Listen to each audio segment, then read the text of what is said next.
안녕하십니까. 2022년 10월 3일 최병무 팩트 시작하겠습니다. 이재명 민주당 대표에 대한 검찰과 경찰의 수사가 가속도가 붙고 있습니다.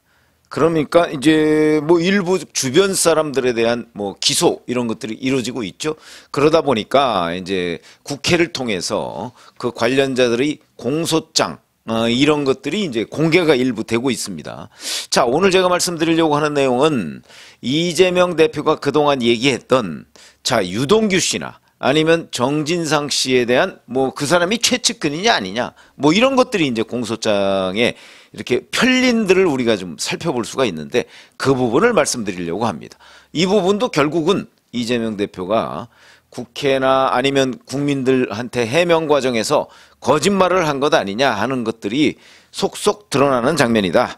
자, 우선 연합뉴스가 그 어제죠 입수해서 공개한 유동규 전 성남도시개발공사 기획본부장, 그 다음에 남욱 변호사, 정영학 회계사, 이게 뭐 다 대장동 관련자들이죠.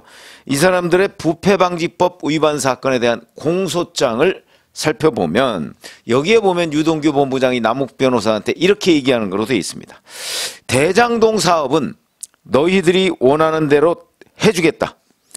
향후 공사에서 진행하는 리스크 없는 사업에 참여시켜주고 돈이 필요하면 시공사와 연결해주겠다. 이렇게 얘기를 한 것으로 공소장에 기록이 되어 있고요. 그 다음에 부동산 개발 사업을 계속하려면 내년 지방선거에서 이재명 시장의 재선이 중요하다. 이게 2013년 일이니까 2014년 재선이 중요하다. 이런 얘기입니다. 민간 사업자의 이익을 극대화하면서 동시에 이재명 시장 재선에 도움이 되도록 해야 한다. 이렇게 얘기를 합니다. 자, 그 다음에 이 공소장에 보면 또 남욱 변호사가 유동규 본부장한테 우일의 신도시 사업을 같이 하자고 하면서 이제 제안을 하니까 유동규 본부장이 이렇게 얘기합니다. 이 자료를 출력해주면 이재명 시장님께 올라가 보고하겠다. 너희들이 우일의 사업팀을 구성하고 사업 계획도 수립해오면 성남시에서는 너희 원하는 대로 사업을 진행할 수 있게 해주겠으니 돈을 좀 만들어달라. 이렇게 얘기를 합니다. 자, 그러면 유동규 본부장의 이런 발언 내용을 짚어보면 이재명 시장과 유동규 당시 본부장과의 관계는 어떤 것으로 보입니까? 유동규 본부장이 남욱 변호사한테 자, 너희들이 해달라는 대로 해주겠다. 이렇게 얘기를 하고 있는 거 아닙니까? 유동규 기획본부장, 성남도시개발공사의 사장도 있고요.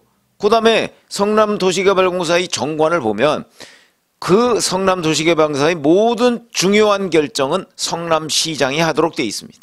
그런데 우일의 신도시나 대장동 개발 사업과 관련해서 유동규 본부장이 남욱 변호사 등 관련자에게 너희들 해달라는 대로 해주겠다는 건 바로 무엇을 의미합니까? 이재명 성남시장과 한 몸이다. 자기는. 자기가 건의하면 이재명 성남시장이 뭐든지 다 해준다.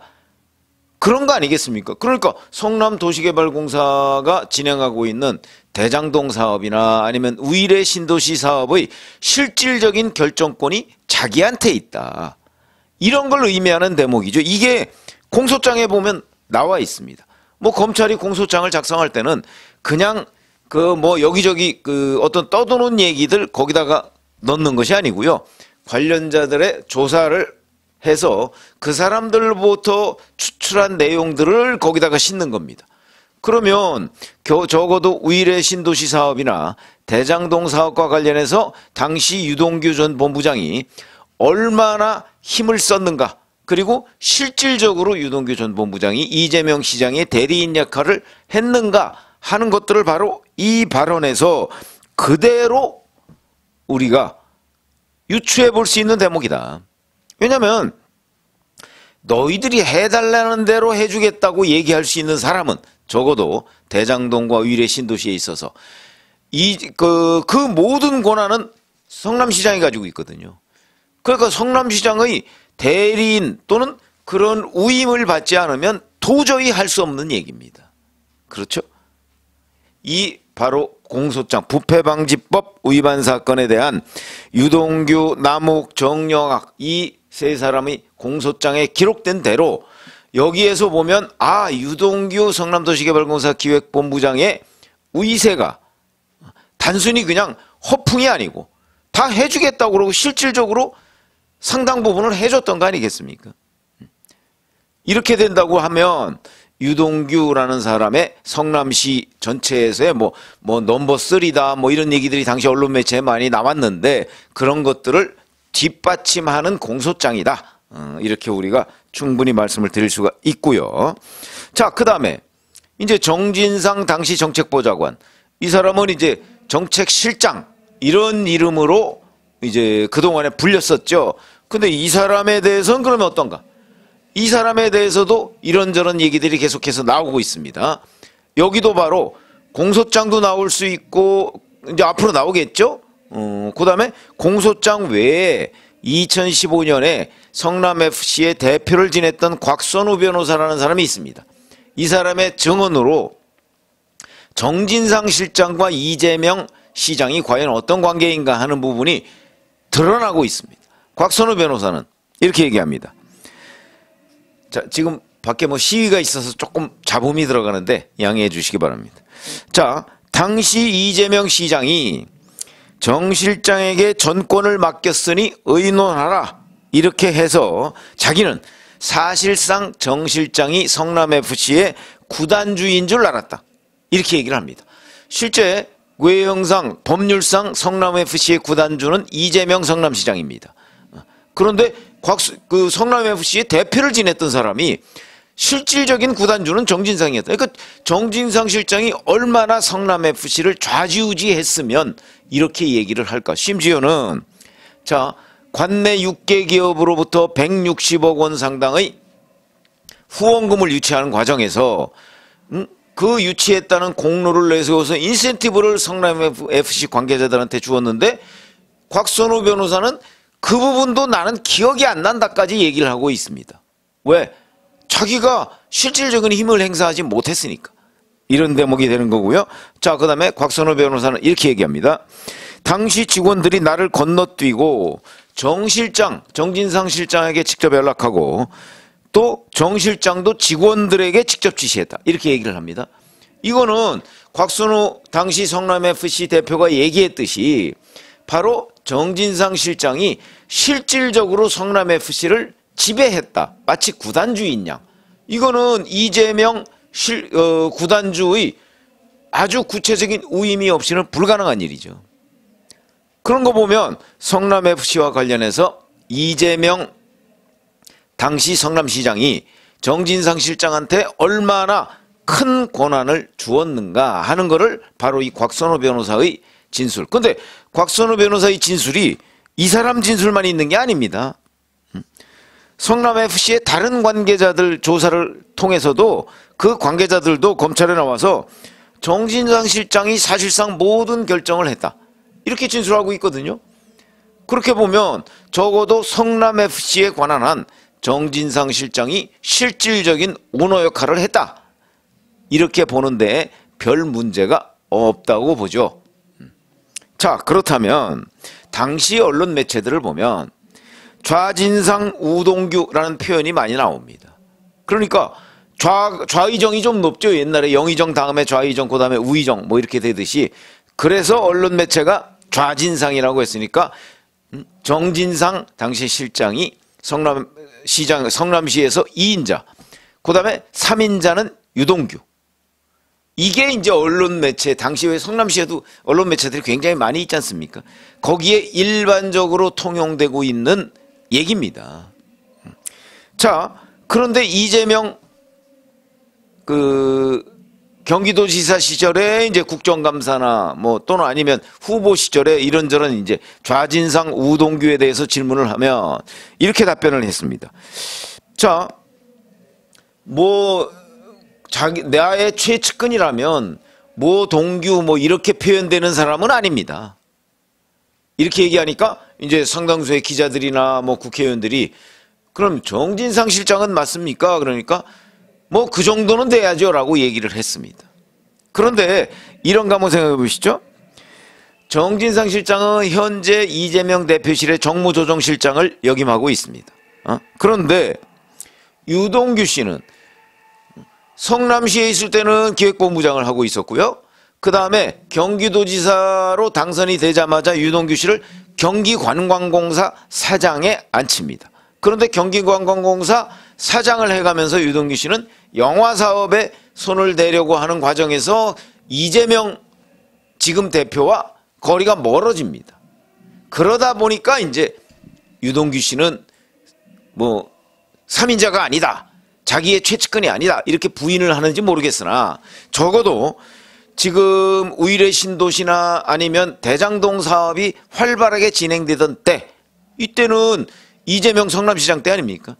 그때까지만 하면 유동규 씨는 확실하게 측근이다, 최측근이다. 그것도 그런 것들이 공소장에 이렇게 나타나고 있다. 그러면 결국 이재명 대표가 뭐 유동규 씨나 정진상 씨에 대해서 그동안에 내 최측근이냐 아니냐라고 얘기했던 부분, 이게 특히 유동규 씨에 대해서 얘기했던 부분은 거짓이다, 이런 얘기가 제가 보건대는 요즘에 흘러나오는 공소장에 명백하게 나오고 있다, 이렇게 생각을 하고, 뭐 김문기 씨를 아느냐 모르느냐는 거 가지고 허위사실 유포 혐의로 기소가 됐습니다만은 사실은 김문기 씨보다는 유동규 씨의 문제고, 유동규 씨가 최측근이냐 아니냐. 근데 최측근이냐 아니냐는 거는 뭐 객관적으로 측정하기가 좀 어렵죠. 뭐 어느 단계가 최측근이냐, 아마 그래서 이 부분은 뺀 것으로 보이는데, 사실상 유동규 씨가 최측근이 아니라고 한 부분, 요게 허위사실입니다. 그래서 검찰이나 경찰에서는 사실은 이런 부분에 대한 증거를 하나 둘씩 이렇게 뒷받침해 가면서 수사를 벌여나가면 제가 보기에는 뭐 그렇게 크게 이 수사에 어려움을 겪을 것 같진 않는데, 최근의 흐름을 보면 대장동과 관련해서는 이제 유동규 씨가 워낙 전권을 가지고 그 일을 진행했기 때문에 이재명 시장은 나중에 결재만 했죠. 결재. 뭘 결재한 사람이 물론 최종 책임을 지지만, 그런 부분과 관련해서 유동규 씨가 입을 안 열기 때문에 아마 이재명 성남시장을 직접 엮어서 책임을 묻는 것이 현재 단계로서는 쉽지는 않은 듯합니다. 물론 화천대 이후에 대장동의 5개 블록을 수의계약으로 분양한 부분, 이거는 여전히 위법하다 하는 얘기가 이제 그 관련 변호사들한테서 지금 나오고 있는데, 물론 그 부분도 뭐 서울중앙지검에서 수사를 벌이고 있겠죠. 그러나 이제 초과이익 환수 조항 삭제한 부분, 요런 것들은 유동규 당시 기획본부장이 뭔가 입을 열어줘야 이재명 당시 성남시장의 배임 혐의가 성립하는데, 그것까지는 아직 유동규 씨가 제대로 불지를 않고 있는 것으로 보입니다. 그런데 뭐 우일의 신도시 문제가 또 있죠. 그래서 이제 유동규 씨는 현재 이재명 대표가 내 최측근이 아니다라고 부인했는데, 아직도 뭐 이재명 대표에 대해서 뭐 약간의 기대를 걸고 있는지, 여하튼 그 본인이 우일의 신도시나 그다음에 이 대장동에서 자기와 이재명 당시 성남시장이 어떤 관계였고 어떤 약속을 했는지에 대해서 제대로 지금 밝히지 않고 있는데, 이 공소장, 검찰이 이제 다른 주변 사람들을 쭉 수사한 그 공소장 내용을 보면 거기에서 유동규 씨가 얼마나 성남시의 실세였는가 하는 것이 명확하게 드러나고요.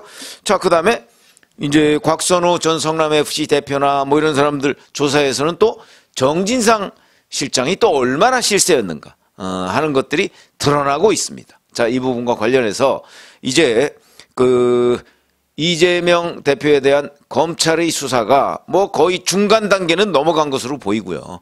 그러면은 이제 이재명 대표가 그동안에 유동규, 특히 유동규 씨에 대해서 선을 그었던 부분, 이게 또 얼마나 허위사실이냐 하는 것들도 차츰 드러날 것으로 보인다. 최근에 그 여기저기서 나오고 있는 그 수사 결과 또는 공소장 뭐 이런 것들을 종합해 볼 때 역시 유동규 씨가 최측근이 아니다라고 하는 이재명 대표의 그 설명도 거짓이었다 하는 게 입증이 된다.